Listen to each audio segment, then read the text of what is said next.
y'all support them the way y'all want to support them, the Lord will make a way. He will provide. Hey, He will provide. that brother laying it on. Hey, look.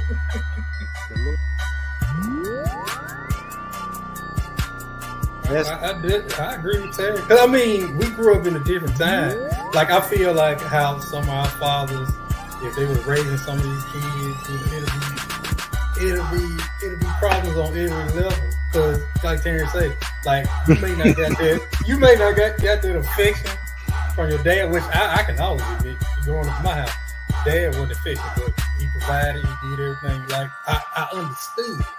You know, but like Terry said, I think now you have to go that extra mile because kids need it. You know, our young black boys, girls, they need that from both sides, from the father and the mother.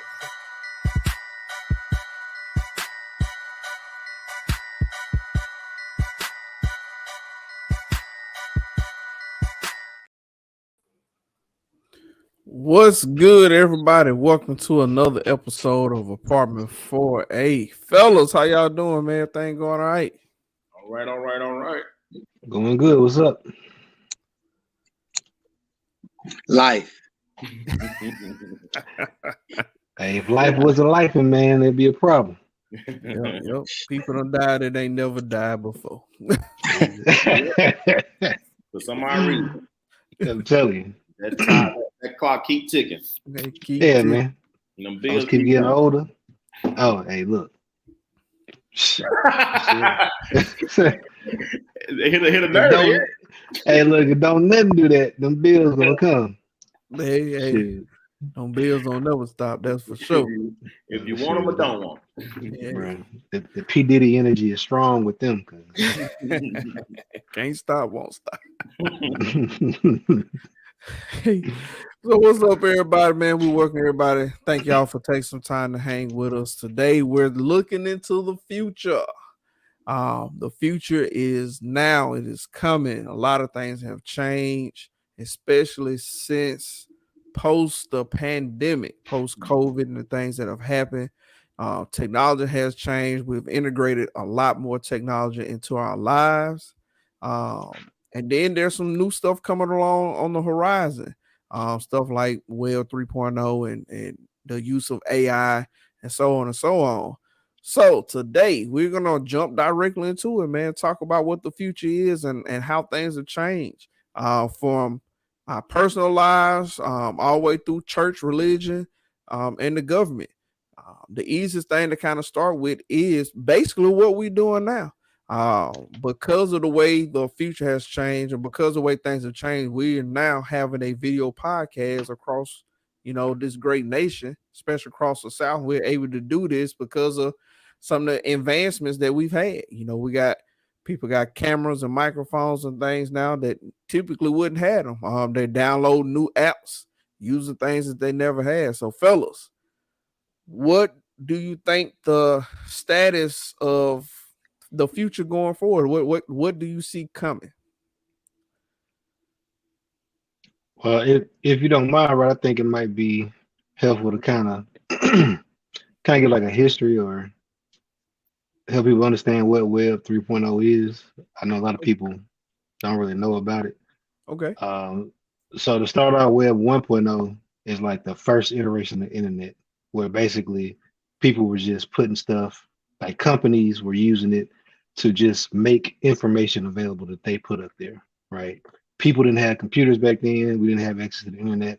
They were just using it to basically connect their companies together and share information over the phone line back then. Then you had Web 2.0, where we kind of got involved. That's where like social media came on the scene and everyday people started having the ability to interact with and kind of change what was on the internet. So that's your social media, that's like your Wikipedias and things like that. Well, now we can actually create stuff and put it on the internet.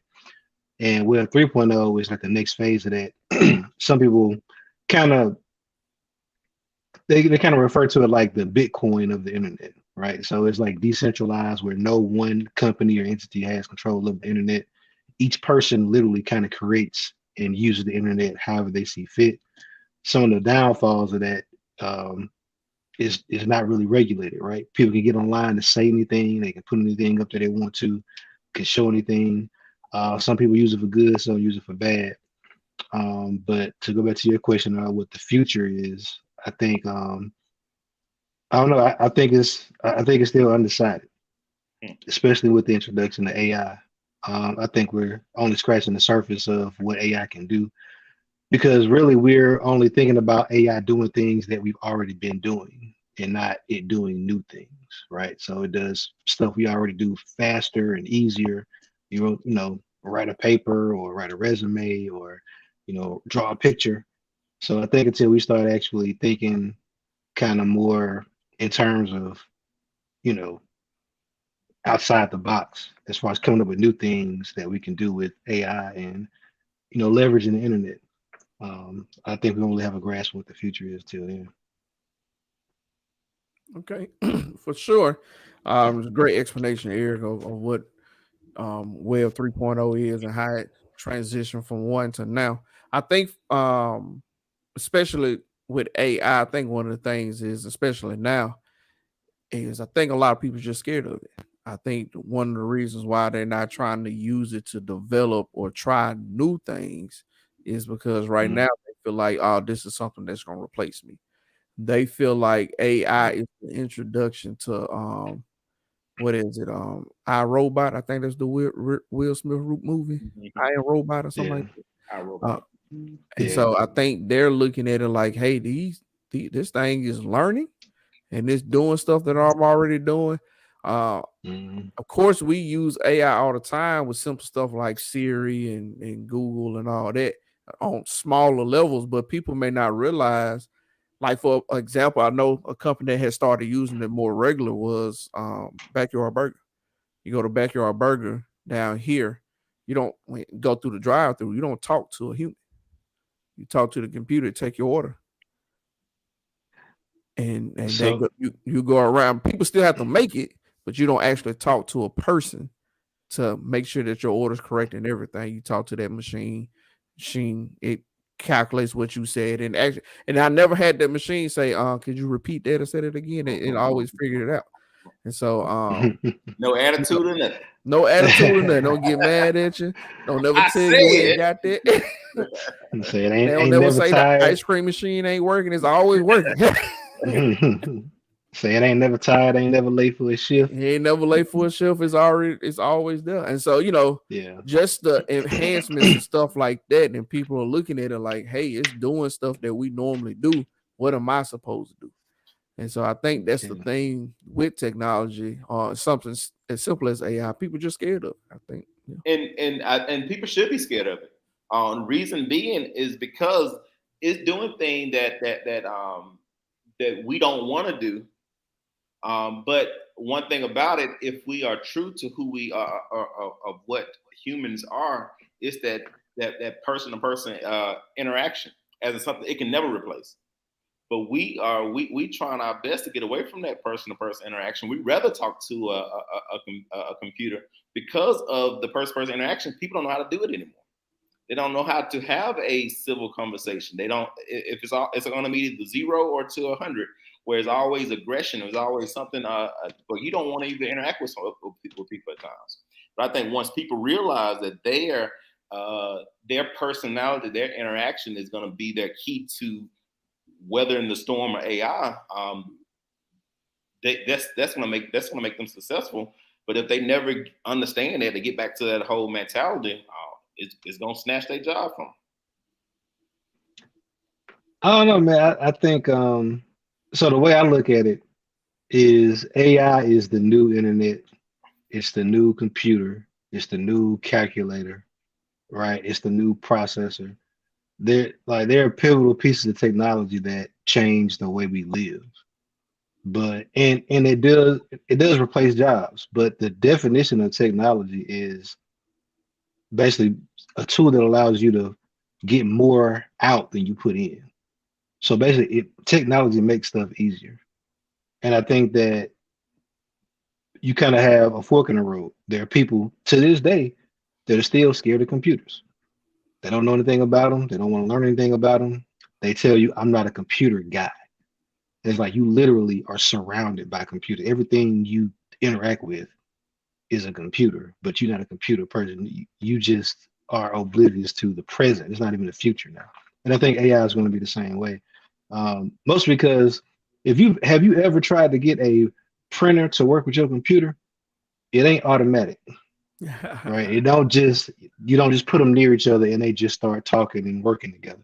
Like I think that one thing that will happen and has already started to happen is companies are kind of carving up the AI landscape. So Microsoft bought ChatGPT, which immediately means it won't run rampant, right? Because there's no money in it running rampant, right? They're going to put the clamps on it. They're going to put it behind a paywall. You're going to have to pay to access any of those advanced features, any of that advanced connectivity. People are going to have to pay. Of course, you got people that are going to, do that through nefarious means as far as stealing stuff and things like that. But it's not just going to be allowed to take over. That's kind of one upside to corporate greed is they're trying to figure out how they can make every feature, every advancement a transaction so they can get paid for it versus just turning it loose, which the original developers kind of hinted at, kind of how they wanted to do it. But I think it's definitely something to be learned and something to be used versus something to be afraid of because it's here, it's coming. Right, like I said, even we're just scratching the surface of it, and the advantages of using AI are already evidently clear. Right, you can teach AI something that it would take a human years to learn in like hours. Right, so I think trying to figure out the best way to use that is going to be the difference between life and death as far as your career, as far as advancement, as far as make sure you're sticking around, right? If you're out here trying to, hit nails with a hammer all day, your opportunity is going to be real limited. You can do that, but that technology is old. They replaced that a long time ago. But there are people that are using those tools that replace that. So that's kind of the way I look at it. JP, what you think? How do you feel about the advancement of AI? Well, I will tell you this. I really think it's the good, the bad, and the ugly. It's the best of both worlds. And Eric kind of summed it up as well, but a lot of it is fear, especially for, mid 40s and, people older than us a little bit, because the fear is you don't want to learn it because you don't want it to replace you. Right. And, so a lot of people are afraid of learning new things as well. And like you said, but like Eric said, it's here and it's coming. But the hindsight of it as well, too, kind of picking back off what was Terrence was saying, it is replacing us in jobs because the jobs that people don't, there's over 1 billion people living in America. And every time we replace a factory job, a factory, anything, something that a human could do with something that's cost efficient with AI, now the middle class to less poverty people, the people that relied on them jobs, that's it. Prime example, they actually have a robot now that actually come and paint the field for you and do all that good stuff. We actually looking to purchase it, but then we thought about it, we could invest that money there, but we didn't want to be that trendsetter. So what we're gonna do, we're gonna bank that money and try to put it on something bigger and better. But like you said, those things are now coming and taking the place of a normal person job. So I don't know. I see a lot of kids now don't know how to use basic math without putting in a calculator, subtraction and addition, because we're so reliant on technology. So I love the good and I love the bad to it, but we got to find that median. I think if we can find the right median and still push people the right way to get jobs, because now people are talking about being workforce ready.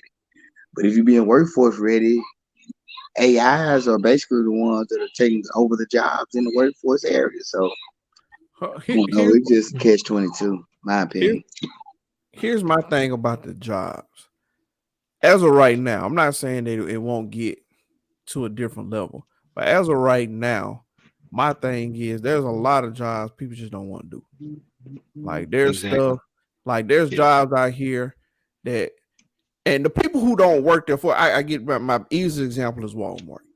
Okay, you go to Yeah. Walmart, most of the time you got to use self checkout. There's a couple of registers that are open, but most of the time you got to use a self checkout.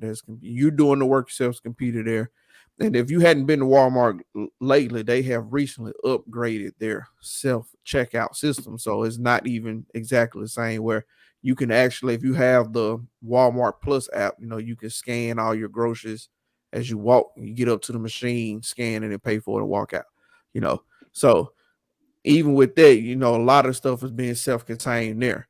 But at the same time, we come in as consumers and go, man, that could be somebody's job. But it's folks at Walmart going, I don't want to be no rich. I don't want to run no rich. I don't want to do that.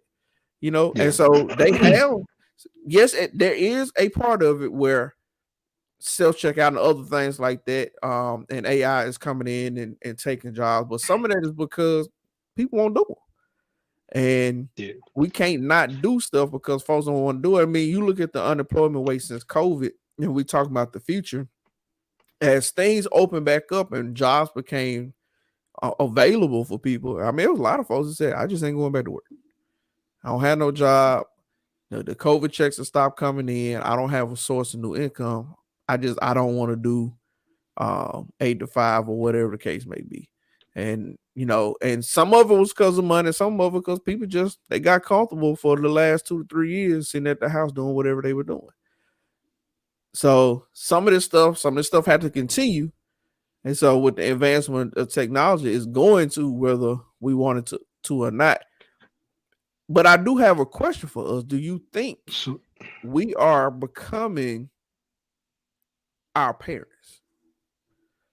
Because you think about it, think about when Web 1.0 came out, your mom and dad might have got you a computer, or they might have not, it was one of those things. Like even now, if you think about when something as simple as Siri and Echo and Google Home came out, I want the thing in my house listening to me, talking to me and stuff like that, whatever.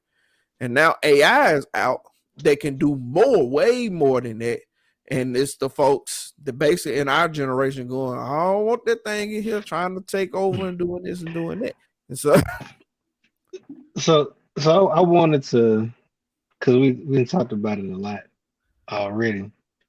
I just wanted to kind of clarify, right? There's a difference between AI and what we've had up until now. Yes, absolutely. Right? And I think that, kind of like what Terrence was saying and what JP was saying, a lot of people are afraid, but they don't even know what AI is. Most people still have not interacted with AI. Right. Like AI isn't in your house yet. It's not on your phone yet. Like it's still in like you have to go to specific sites to interact with it. Like companies are still trying to figure out how to integrate it into their products, what those products are going to look like. So and that's why I kind of say we don't really know what the implementation of AI is going to look like.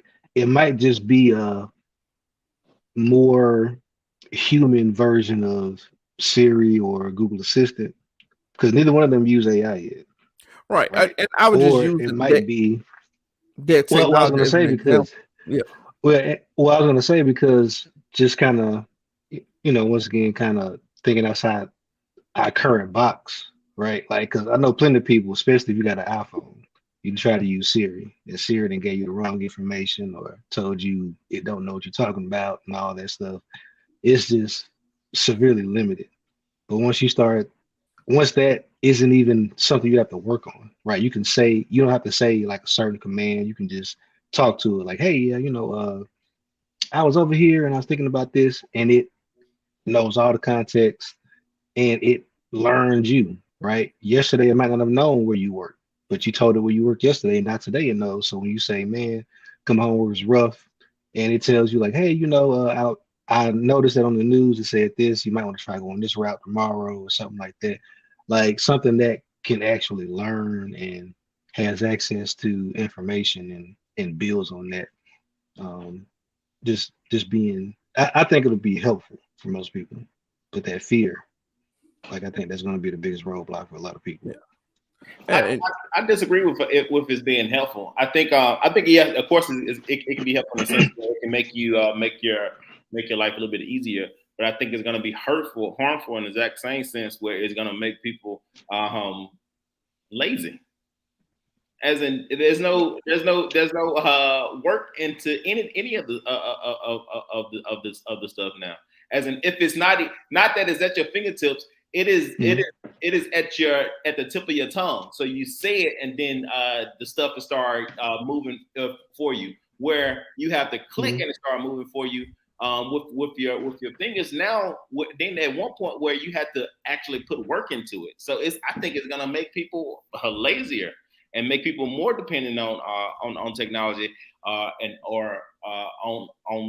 on technology. And then when it does fail, or when it does have a issue with it, they have no idea what to do. I agree with that. I agree with the standpoint that basically people are going to be kind of on the extremes, right? You have people that they're kind of like a slave to AI. Like if AI can't figure out how to do it for them, then their ability or their drive to figure it out for themselves is going to be pretty much eliminated. But then you have the people on the other side who's making AI work for them, right? So they understand it and they're putting it to work, and it's just one of the tools they use to do their job, right? Like you think about, because at the end of the day, AI doesn't just go out and do all this stuff. There's a company, there's a team, there's a person. Somebody is packaging it up. Somebody is putting it out there for people to use. So there are already people that are using AI and presenting it to people and iterating on it and working with it and learning with it. So I think it's kind of similar to every other tool, right? Fire came down and some people were afraid of it. Some people were curious and figured out how to master it and put it to work. So I'm not saying this is to that extreme, but that's kind of how I view it. What's that killer AI doll that was on that came out in the movie not too long ago? The little girl. Dog? Oh, Megan. Oh, Megan. Oh, yeah. Yep. I can see Megan coming and killing everybody in 2028. Oh no, Megan ain't gonna make it too far. You ever try to you ever unplug your phone and 2 days later what it's doing? The thing dead. It ain't. That's what I'm saying. There's so many pieces that's got to work together for anything that people are afraid of to work. And companies are not. They're not trying to give you the whole kit and caboodle for free. Like they understand what you have. They are not. I mean, and they're not trying to give you all free. You know, using basically to give everybody an example. Like Eric is saying, the AI that we're talking about is not the AI that we're using now. The stuff that we use now doesn't, like you said, doesn't learn. And so, but it's still an artificial intelligence that gives you the information connected to the internet. Now, but the way they're talking about using Web 3.0, with it being decentralized and all the information being out in front, that actually helps your AI learn stuff faster, because now all the data that like Facebook and Twitter and everybody is collecting on you, it's not private. It's actually kind of public out in the area for you to look at and understand exactly how it's being used, and you can decide whether you want to give them your data or not. Which in turns, with it being open like that, would allow anything that has the ability to learn anything that it want or learn it faster. So, you know, I think at the end of the day, it'll be a person that points it to that data. It says, I see value in something, understanding all this data and knowing all this stuff. So I'm configure it to ingest that data. But outside of that, it wouldn't have like the AI itself wouldn't have a use for it. Like it's going to be a company or a person that feeds it that data. So once again, you kind of back to somebody who decided to use it as a tool versus it just kind of on its own doing something. Because companies position technology like that to us now, right? Like, hey, they use it, but Mexicans, they tell you the Mexicans come and take your job. Like, no, people are hiring Mexicans. They're not coming over here and just popping up and they got jobs. No, people are looking and they're evaluating. They're like, oh, I'd rather pay a Mexican, less money than I pay somebody else. And so that's what people in positions of authority are choosing to do. And it's going to be the same way with AI. Like if your job, like AI isn't going to walk in the door and like take your job. Like a person's going to decide, I would rather pay an engineer to configure and build out some AI solution to this current task versus paying a person. Like it's going to be a person. There's an assistant coach. That. There's an assistant coach up there in Colombia about to lose their job because JP about to buy this time machine. Yeah.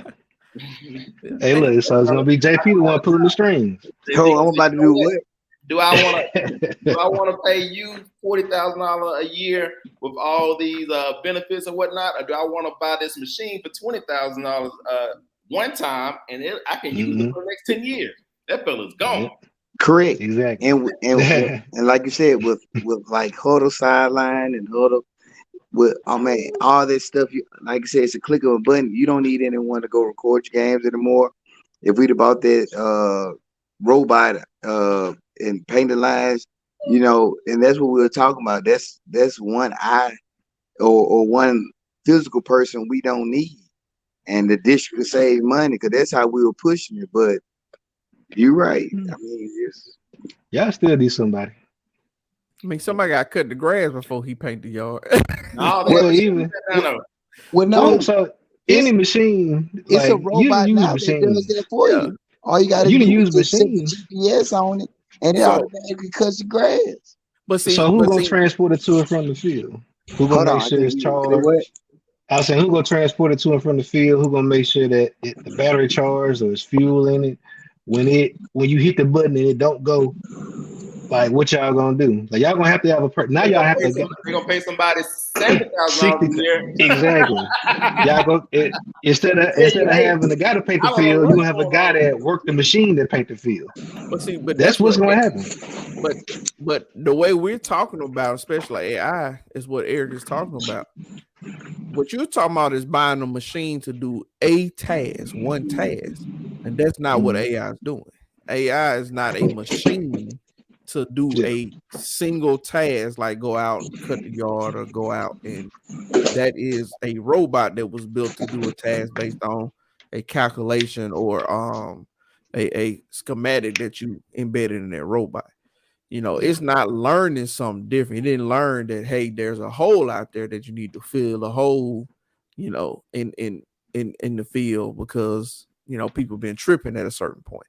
That's not what it's not learning the rust of the field. It's out there doing one, maybe two singular tasks.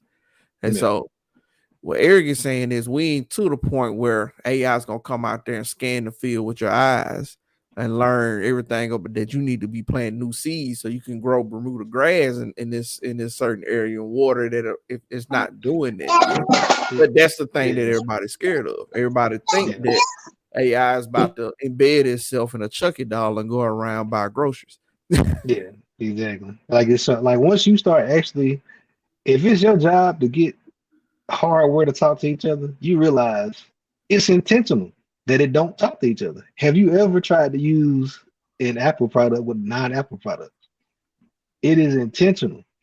They on purpose, they make it so that stuff that is not under their umbrella doesn't talk. It doesn't work as well.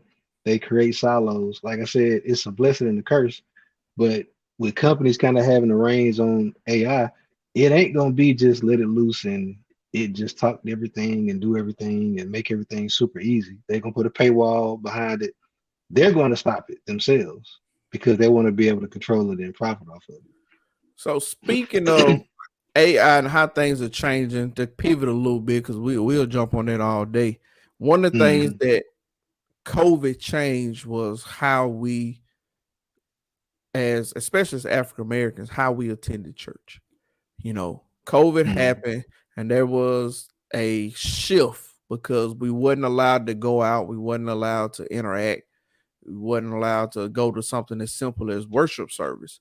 And so there's a lot of churches who never had a Facebook page, never had a web page. I mean, didn't even use emails, and now have basically invested in a technology bubble that they may only know how to use a quarter to 50% of it because they wasn't using it at all.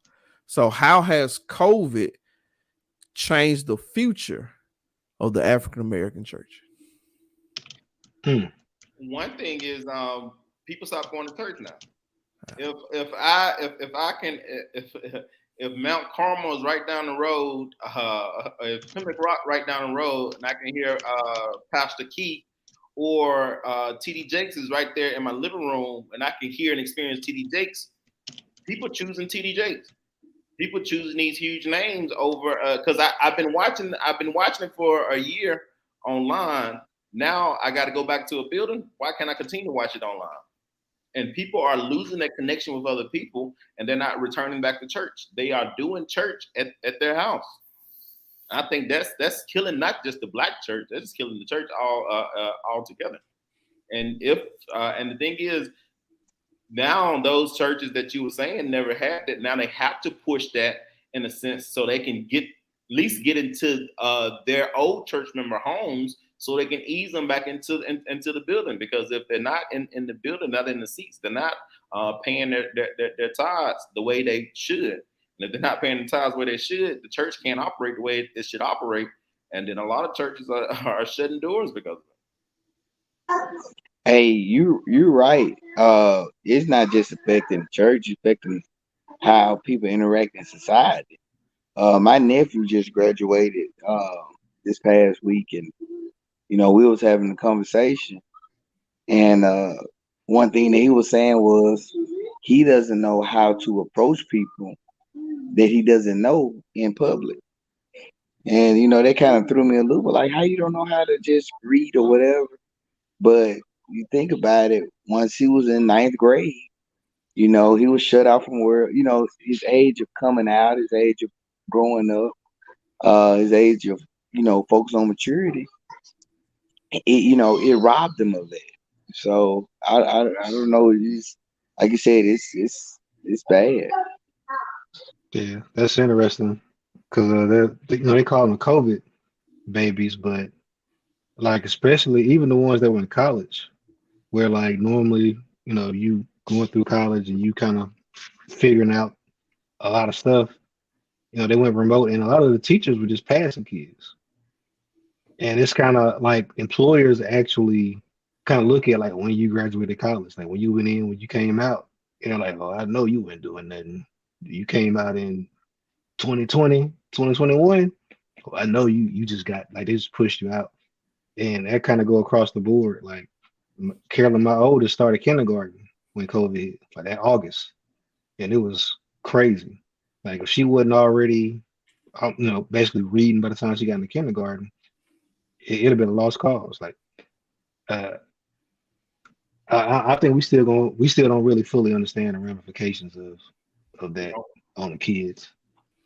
Because the work ethic, man, like you said, you now when kids are having to embrace failure, it's shocking to them because, like Eric just said, we was forced to pass them on through because you never knew circumstances. We had this empathy report. So, but man, now it's everybody's really moving back to life, and man, it's an adjustment period because, like you said, at the end of the day, they went 3 to 4 years without actually having to do any hard work outside of anything. They was waiving the test to get into a master program. They was waiving some of a lot of things to properly complete your degree. Nurses certification, teacher certification. All like nurses didn't have to get continuing ed for 3 years to keep their license because they was afraid that even you couldn't do it or get out.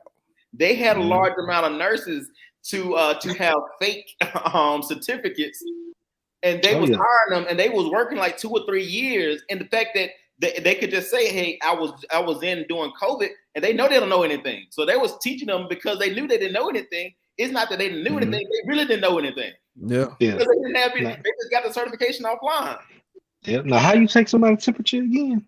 My internet was down when we went over there. Show me. Exactly. I ain't watched that YouTube video. Now, brothers, I'm not gonna lie. I benefit as well from that. In order to take my test to become an admin, you had to pay like $500. MDE said, "Hey, we'll give it to you free. Just turn in your paper." They didn't even have to say work, and my stuff was already in Jackson.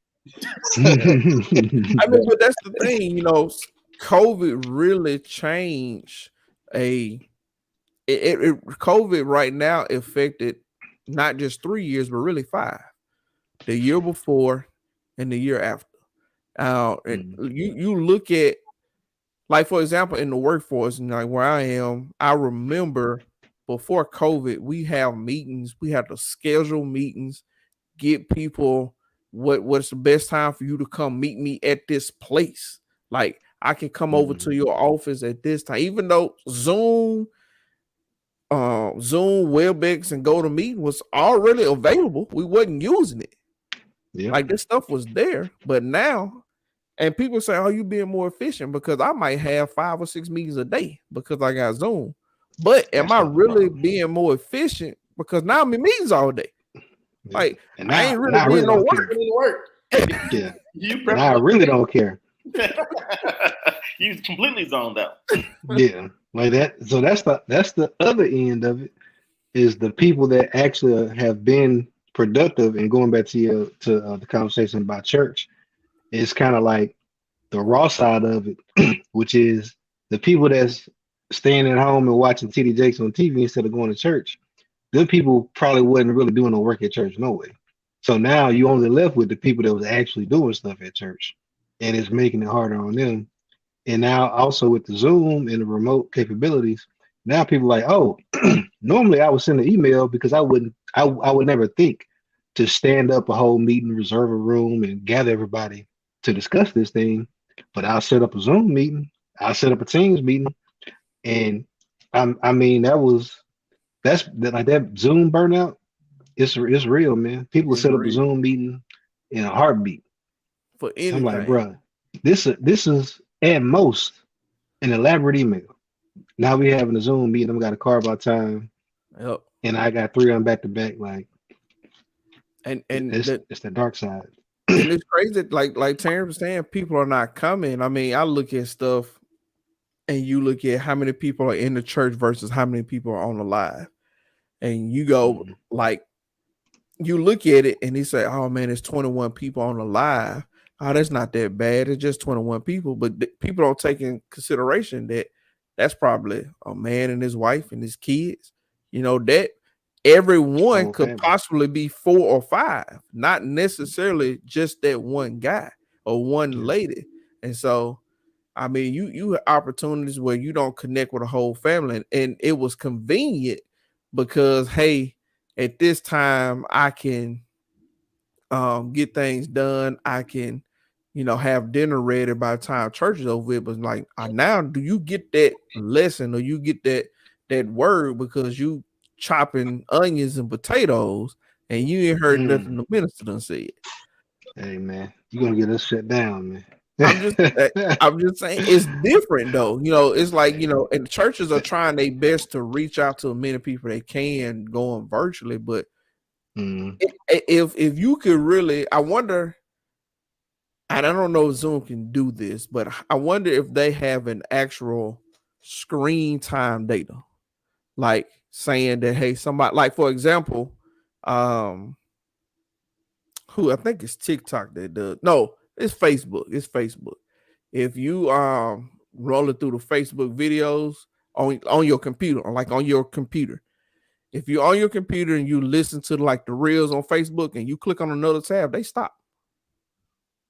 Like, it don't just run in the background because it knows you're not actually looking at it. You get what I'm saying? It ain't active no more. Right. And so I wonder if there's some type of data that you can get from these streaming services or whatever of how many people are actually actively looking or participating in the service versus it just being on in the background while I'm mowing the yard or doing whatever. Now you're getting into their business. They're not gonna put that out there. Yeah, they won't share that information. They're gonna share the views, not the actual views. Yeah, because then you get into, well, how engaging is your sermon or your messaging, or how well are you able to retain people's attention versus how well are you able to get people to click on your link one time. Well, in business, I understand that, but in religion, it matters. It does. Oh, it does matter. In religion, you need that data. Yeah, man, that has to be. If somebody's able to gather that would be useful. Man, I can just go by how we used to teach class on Zoom. When we first went to Zoom, man, I put on a nice shirt, have my sleeping bottoms on, and then have some of everything going on in the background. But that interaction, that truly being deeply engaged in your lesson, I wasn't deeply engaged. The kids weren't deeply engaged. We just did it just because we had to get it done. Yeah, I mean, it's just we wasted time. And so that's the thing. If we're moving to a more virtual religion experience, essentially it's just a waste of time. I see what you're doing there, Rod. You go ahead, bud. Because I think I think Web 3.0 was really birthed from COVID, in a sense where everybody was being pushed online, and it really wasn't catching their attention. All this information is out there. Now they had to switch it up to really catch their attention, as in the whole idea of the immerse experience, as in they want you to be fully engaged. So now you have the immerse experience where everything around you is still virtual, but you are now able to be still where you are, but you feel like you're there. I can most definitely see, because of COVID, that they took a more serious look at what they were doing or what they were going to do with Web 3.0 as they developed it. And it was like, hey, we got to make a change. We can't just enhance what we got. It got to be different. It got to be something a little more. And I'll be honest, I think that's the ticket for it. I think Eric is right on that sense. As I sit and think about it, if everybody really jump into it and learn it, it can be beneficial to them. But if they still tap their toe in the water and walk back, tap their toe in the water and walk back, because you can easily turn a Sunday morning to immersive experience, because you have all the stuff in the house already, right? You have the VR system, but are churches have the 3D cameras? Are they really want the people to be immersed into it? Yeah. I mean, it's most definitely gonna be an investment. Like with the Web 3.0, one thing you said, most definitely people will have to learn it, because the way 3.0 is being presented, it puts a lot more of the control in the user hand. The user controls the data, the user controls who sees it, where it goes, and so on and so on. And if you don't learn Web 3.0 when it come out, you're gonna give your stuff to the wrong person, because you don't understand exactly what you're doing. And people, and I know they're saying they're trying to make it a little more secure, where, with the hackers and stuff, but the scammers will still be real. And it'll be a lot easier for a scammer to tell you that I'm authentic, because you ain't take the time to learn how to do this, and you just start getting your information to, well, it looked like Walmart. I thought it was Walmart. And you're gonna be giving your money to that African prince, trying to get your treasures, because people who are not and jump into the Web 2.0, they still falling for those tricks. And as we think is out that whatever, but if we don't get into it, we're gonna be just like those old ladies giving their bank account information, giving the whole their social security number and their routing number and the bank account number. Yeah, the funny thing is Web 3.0 version of the scam right now is misinformation. Like it's detrimental. Like Mhm. when you talk about manipulating people with fear, one way to do that is to make people like not be able to recognize the truth from a lie. And that's been like a running theme, and it's been getting worse and worse. And that's what the kids are struggling with, is trying to decipher between what makes sense and what don't. To us, because we live in the analog world, we got some critical thinking skills. We ask questions. Somebody can tell us something. It's like, well, that don't make sense based on what I know already. Prove it to me. Kids don't do that nowadays. It's like, hey, if you don't feel like this, you're wrong. Like, oh, I don't want to be wrong. I don't want to stand out. I don't want to be out of the crowd. So I'm gonna say I feel like that too, with no evidence, no questioning. Like I'm just like, oh, you don't feel the same way we feel? Like we're gonna attack you. Like there's something wrong with you. Eric is saying so much truth right now. As I sit in the high school class and the kids come up to me, I saw this on TikTok that money's gonna be worth nothing in a couple of weeks. The owner of Cash App got killed, and now they're gonna snatch all your money out. You better take your money out. Say, is this real? As they come to me with a concerned look on their face, with terror in their eyes, saying, "Is this real?" I said, Yeah. "Where you get information from? TikTok? No, Yep. I don't got to look it up. if it makes you fearful, and that's the only place you get, that's your source of information, it is not real." Yeah. And that's Renee. She agrees with everybody absolutely, because I mean it is true. TikTok is their generation of Wikipedia, and unfortunately for them, like for us, Wikipedia didn't talk. We had to read it and believe it. TikTok talked to them. Oh, it tap you on the shoulder. Hey, so and so just posted something. You might want to take a look at that, cuz.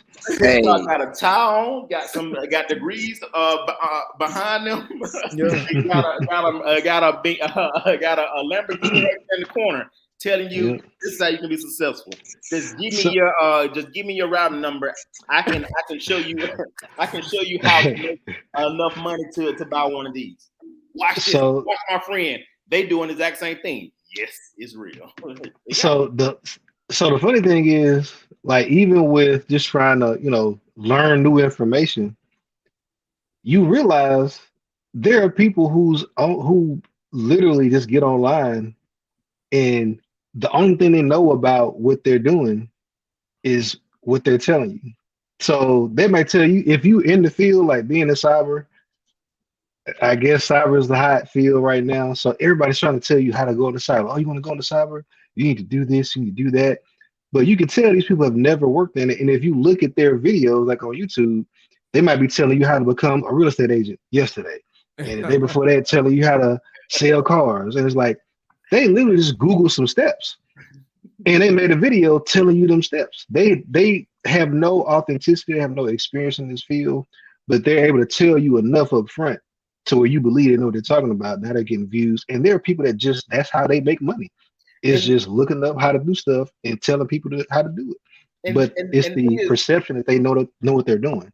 That's one version of it. And then you have another version of it saying, hey, take this 6-week class and we can get you certified to be a IT tech. Oh, yeah. Now, in 6 weeks, that's enough time. You can do almost anything in 6 weeks. I ain't gonna knock that. but come on, how many people actually sign up for that and now they're watching YouTube for 6 weeks and they don't know? That's the finesse beforehand, though, right? That's the finesse on their own if they really dug into it. Yeah, that's the finesse right there. Is people not knowing how to gather information on their own. Basically, somebody literally like, hey, I went out, I found these videos, I put them together. I'm gonna charge you for you to watch what somebody else made. It reminded me of rap. Rap used to have to be authentic. You used to have to write your own raps. Now it's like, well, I'm saying them, so it's mine. Somebody else wrote them. This ain't even my life, but I'm the one saying them, so that's as good as it being mine. And we came from a time where you had to be authentic. There was any whiff of you faking the funk, you were disbarred. But that don't nobody care about that no more. I like how you did that, Eric. Throw this in there, or at least I'm gonna ask him a question since he's still here. He act like he don't know what we're talking about. Jonathan, how do you feel about the enhancement of technology, even in your workforce, or you being someone who is very active in church and do some stuff with the funeral home? How do you feel the enhancement of technology has affected the things that you do? Hey, look, I don't know who AI is. They ain't never invited me nowhere. I ain't never seen no email. Nobody I'm ever about to say. called me. I ain't met AI. I don't know who that is. So You know AI 76ers, baby. I've been sitting over here trying to figure out why AI ain't never contacted me since everybody's scared of him. I don't know what it is. But Sound like AI already got your information. That's why they contact. technology, I would say technology in the funeral home ain't changed.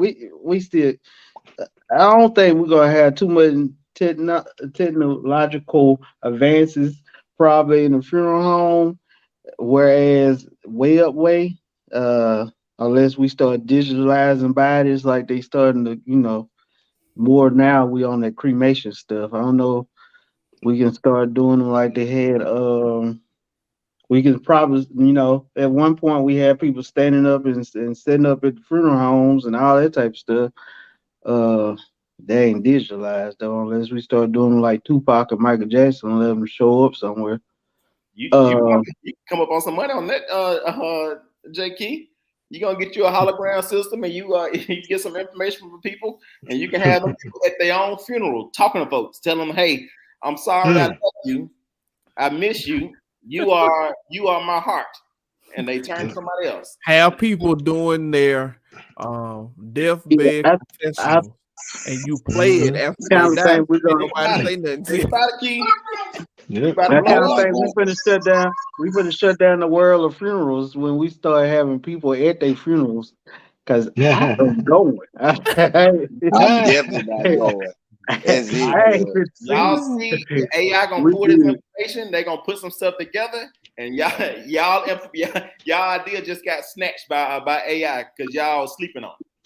I'm gonna be a billionaire because you didn't we gonna let them sleep, and I'm gonna sleep because we ain't finna. I'm sitting here looking at you dead, and you watching you talk to me at the same time. Nah, Terrence, hey, let's look into it because at the end of the day, people will pay. You think about the crazy thing is, let me look it up right now. Our people would like to do something like that. The thing is, it don't have to be at a funeral. Like, for example, I don't know how many people watched the family reunion. Endgame. No, Endgame. At the end, after Iron Man's funeral, they brought out the helmet and he had the interactive speech that he gave to his daughter and his wife and to the team. I mean, it'd be something like that. It don't have to be at the funeral. It could be afterwards. Like, hey, here's my last. Like right now, people write. They have a will, and in a will, they write their last words. And this is what I want to tell my family. These are things I want them to have. But what if they recorded it instead of writing it out and having a lawyer read it? They recorded themselves as a hologram or whatever, and they just tell you themselves. Well, the only will I have is the Lord. He's a will in the middle of a will. And to be honest, you don't have to record it. To be honest, you can use AI to pull stuff from Facebook and pull old videos, put it together, and they can craft something for you. Oh, they can use your voice to read what you wrote. Yeah. You read it. That voice thing easy now. Yeah. They can learn how to emulate your voice and just read what you wrote. Terrence, let's look into it, brother. Hey, we gonna be the people that bring the dead back to life. Whoa now. I don't bring no dead back to life. Co-sign on that. Hey, it's gonna be the end of my career with the funeral business. The rerun. The rerun. So But can you imagine this? Hey, But look, can I you will imagine say, this? technical advances in the church have helped. I know it has hindered a lot of stuff. Just if you think about the old church, and I know all of us was probably raised in the church. If you think about the old church and the church is now, it's totally two different atmospheres. Um, but some Mhm. it's got some kind of advances, like if I am sick or if I am contagious or something like that, I can still watch my church from the house. Or Mhm. older people who can't get out like they used to or something like that, they can watch their church from Mhm. the house. That's a good thing. Now it does affect, well, we have Cash App in church now, so you can pay your Cash App in church and all that type. I mean, your tithes and stuff in church. But at the Mhm. same time, my thing is with that, uh, I don't know where the money going to, because I don't know who got the Cash App on their phone, and I don't know if you turned it in right. Um, so I don't pay that kind of way. But I mean, we are becoming a more lazy society. At one point, you can drive through for everything. And now that you can watch church at the house, is like now you got to drive through church. You ain't even got to get out the house to go to church. You can sit there right there in your underwears and watch. And I like TD Jakes, so don't talk about TD Jakes. But I mean, you can watch Cliff O'Dollar at your house in your drawers, and so Not Creflo. it's a good thing, it's a bad thing. Yeah. It's like I most. yeah, I'll say it it's has like most it has things. its It's pros not and cons. just. Yeah, it's not like all bad. Right. There's some good Yeah, and some it bad. ain't all bad. The only thing that I think is the bad part of it is we're not making our young folks go to church anymore, and so they're not growing up on religion. So even if you don't believe in religion or anything, you have to believe in something. And these kids, they're not finna Mhm. sit there and watch TV of somebody preaching. They might listen to a song or two. And but when I was a child, we had to go to church. It wasn't no sitting Mhm. at the house. And now the children now they can sit at the house and they don't have to go to church and they ain't got to watch it on TV. So it's Well, like the how they grown to have eh, nothing. so in that example, there's somebody probably around our age that's allowed them to do that though. Is Yeah. So that it ain't even starting with them. It's some grown people like I Now, that's said, fine with that too. we when it have comes to the become a church, lazy society. Like yeah. we When it comes we to the up church, whole I lot don't of blame none of the parents. I mean, I don't blame none of the kids. I blame all the parents. Yeah, yeah, The, yeah. Like the so, and kid, my Hey, thing when it is, comes to the school, most of the time I blame all the parents. I don't blame most of the yeah, and I can do that too. exactly. I can agree Yeah, with that too. I have no issue with that. I have no issue with that statement because I feel yeah. like parents enable or allow their kids to do what they want to do. kids. Like Mhm. if you truly wanted your child to sit down, whether you was at church or at home, that's your choice. You tell your child, Mhm. "Hey, today this is what we doing," and Yeah. you supposed to be the adult there. It ain't no, I don't want to. You can't make me. You gonna do what I say. Mhm. And today, folks have basically gone, well, it's okay. You don't have to. I don't want to hear him cry. I don't want to. And we didn't have that choice. Mama say we going to church, and you can cry all the way to church you want to. But by the time we got to church, it better be done. Better dry them tears up. And look, I'm I gonna give don't you an even. example. Terrence, uh, um, we have resource officer. We do. Okay, one of the students cussed out the resource officer. So resource officer cussed the student back out. Mm. Parent comes to the school. Parent mad at the resource officer. Why? Because my daughter said she said it, and I believe she said it. But he ain't had no right to talk to my daughter like that. So I'm like, so you rather cut up on the resource officers? instead of the child. Like we uphold the wrong stuff. We oppose stupidity. Yeah. I would say in that situation, something like that, I don't have a problem with you addressing the resource officer. My thing is, if you're going to address that officer, you can't do it in front of the child. The child can't know. You get what I'm saying? It can't be one of those things where the child feel like, oh yeah, he taking up for me. I can do what I want because I know my mama and daddy come in. Yeah. No, you have to address the officer away from the child so the child know what you did was wrong. That's not what they do. Yeah. They're gonna tell the child, I'm going up let's there. go get them. Yeah. I got your back. Forget what you did. This is what we're gonna do, and this is how we're gonna do it. As in showing no respect to authority. So how can that kid respect you? And that's why I feel like they're gonna do the exact same thing to you. And that's why I feel like they're going wrong. You have to address your child and what they did. And if you want to say something to that officer, you can, but not in front of your child. The child can't know that the officer was wrong. The child got to know that they were wrong, and they can have their own consequences for that. But you're right. That's what they do now. Now it's gun ho. Not my child. Ain't no way my child. Y'all leaving out the most important thing. You have to put it on Facebook and Twitter. You have to go off on the resource officer. Hey, John just brought technology back into the conversation. Oh yeah, that's how it helps. Now the kid can at least go viral when they get cussed out, instead of just getting cussed out and knowing that they got cussed out. Hey JP, I found us a hologram device on Amazon for $250. We're good to go. Man. Oh yeah.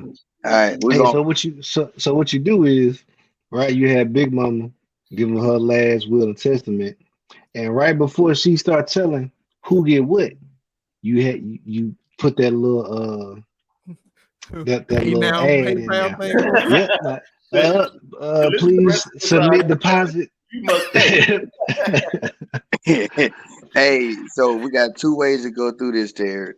We can either start going to the nursing home and say, "Hey, who finna die?" You don't ask them that. You go to the doctors at the nursing home and say, "Hey, who got 6 months left?" Yeah. Hey, if I want to do this new thing, we got this wheel thing going on, or we go to the funeral home. Hey, look, you a little late, but hey, I'm sorry. We can show a video or something. So we got two ways of doing it, man. Let's make this money, man. Let's get in the streets, cuz. Officially make a will, you might need to become a lawyer. You should get this stuff done. No, you don't. Google it. You can. You're right. You can get a chat GT to create you a will. Somebody's got to sign it. You do not have to. Yeah. Now, that's gonna hurt a whole lot of lawyers right there, though. Man, let's get in these streets, cuz. Let's get this money. You can write your will and testament as long as it get what they call it, notarized. Notarized. It's an actual document. Witness the sign off on. Yeah. We ready, JP. I mean, JK, it's open up a funeral home. You got all the experience. We gonna handle the technology side. We good to go. Yeah. Just think we would get the bilingual. I ain't gonna be a part of it because I know our people, and when sister, uncle, auntie, or somebody died, and we go up there talking about she loved the party, I want to make sure she twerk across there. Yeah, I want to be a part of it. We're not gonna do it at the church, JK. That's what I'm telling you. This is for after everybody go home and they sitting at the house at the repast. We pull out the little hologram, and you hear that last message from Grandma telling y'all ain't getting nothing out the house. Oh, that's it. It's only at the repast. Ain't nobody saying no bitches. Yeah. Somebody can get up and tell them, 50 broke bitches at church.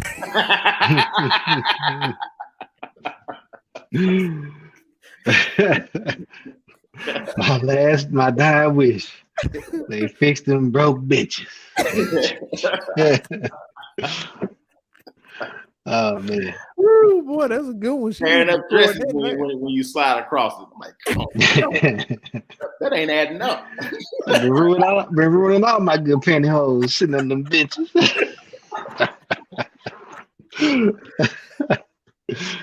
Oh man. Oh, boy, that ain't gonna never die. It's gonna be good.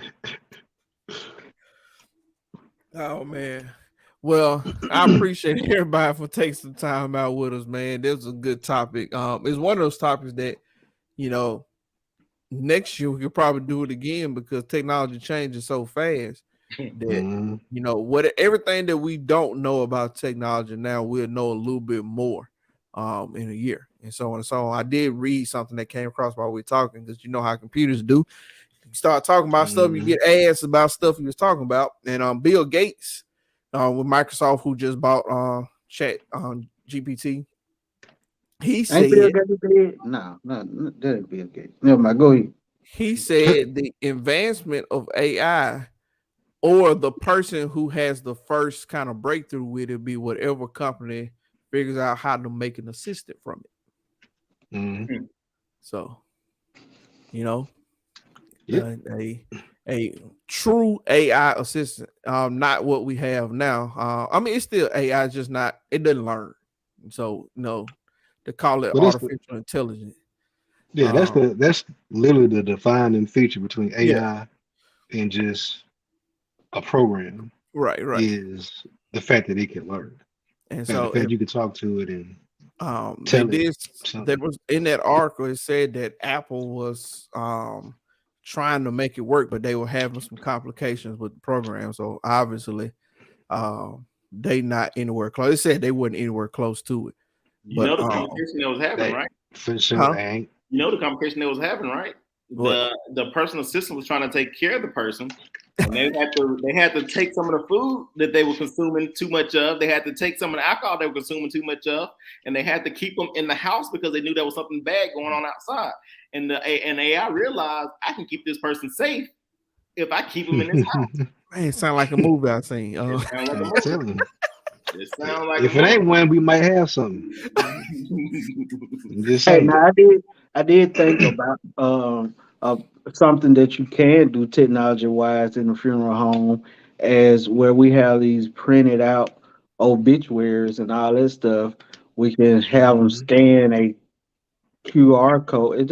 Is it called a Yeah, QR code? QR code. Look at Where you. it just shows up on your phone while you at the funeral, and you can Take just the paper. scroll up and down, and you don't have to Take have a paper. printed out program. I You can throw do videos on there. I do you one more better. Videos and all that. Now, I'm Mhm. not suggesting people do that right now because I don't want you to cut my money off. But Mhm. So what you do is you be the one that make the QR code. Even go to Don't stuff be scared. go even farther, Jonathan. Make an obituary app, and so Yeah. now if a family buy this app and you go to a funeral and there's obituary there, when you go to the next one, you already got the app. Yep. Hmm. Just You go, already go got to the the app. app. Upload it on. And if you have the app, that means you have every funeral you've been to. You got the obituaries at the Have it funeral. At your finger, Yep. saved. You Hey, always have it. we need to talk about this on podcast. We don't want this to get out. Somebody right now Me and JP is already idea. making money off of Hey, now you got the little. Well, guys, we're Somebody gonna better go. go make money off of this right now. Well, we're Yeah, gonna there you go go. since we have a business proposition that we need to talk about. But we appreciate You will not everybody be for able to taking the rewatch time, man. this podcast. So if you haven't watched it live, I'm sorry. This Oh, yeah, it's too late. never shown Uh, again. Y'all have a blessed Yep. night. Every business idea has been capitalized on and patented, so don't even worry about it. So, like always, you ain't got to go home. Oh. Oh, whoa. Go One ahead. thing before we Uh-huh. go. Shout out to John Moran's sister for committing to Mississippi Valley State. Give it up for the HBCU. Get a bean. Congratulations to her, but I ain't talking about basketball right Did now. John go to HBCU? No, John went No. to Also, he's shouting out HBCUs, and he went to USM and MSU. I'm just saying. where did John Morant go? I'm trying to remember. I'm talking about Joshua Puffers, JP. Are we gonna end it with the Joker? All right, Rod, go play that music. Play that music, Rod. Let's Like go. I said, Crank this shit, Rod. basketball season is officially over, so we're not talking about basketball. Yeah, no, I that was my first time really watching that fella play. Play the music, Rod. Listening to that fella in the after show after the game, that fella's brilliant, ain't it? He said I was watching how AD play lag behind in a particular play, and when I noticed them running that play again, I got ahead of it. Yeah, they say his IQ crazy. Goodness, but just think about that. He recognized the play just by watching them move around on the court. At the exact same time, he was seeing how one of the players was lagging behind in it, and he was ahead of it already when they Street clothes. AD ain't played but 40 games this year. Yeah, he was lagging behind. He ain't been in shape since 1999. The 99 and the 2000 when he was down in New Orleans, singing. Yeah. Doggone street clothes out here playing every third game. What's up, man? We doing? I ain't doing nothing. Talk What about Pickle. you see Pickle. that? Pickle. Pickle. I like Just like pickle. your dad. Yeah. Random comment. All right, guys. We appreciate y'all having some fun with us, man. We hope to see everybody next week as we continue our talks as we grow as millennials. Next month is June, so don't forget all the fathers. I think we have one. I think there's one more Wednesday, but in June we getting ready for Father's Day. We're gonna do some men, health, physical, mental, spiritual, all the way down. Try to do some men stuff in the month of June. So hopefully everybody takes some time for that. So like always, we appreciate you. But you ain't got to go home. But you got to get up out of here. Deuces.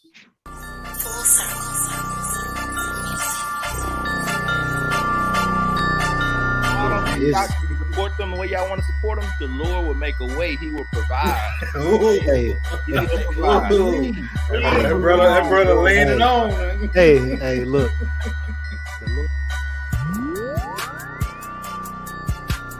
I agree with Terry. Because I mean, we grew up in a different time. Like I feel like how some of our fathers, if they were raising some of these kids, it'll be problems on every level. Because like Terry said, like you may not get that affection from your dad, which I can always admit. Growing up in my house, dad wasn't affectionate, but he provided, he did everything. Like I understood. You know, but like Terry said, I think now you have to go that extra mile because kids need it. You know, our young black boys, girls, they need that from both sides, from the father and the mother.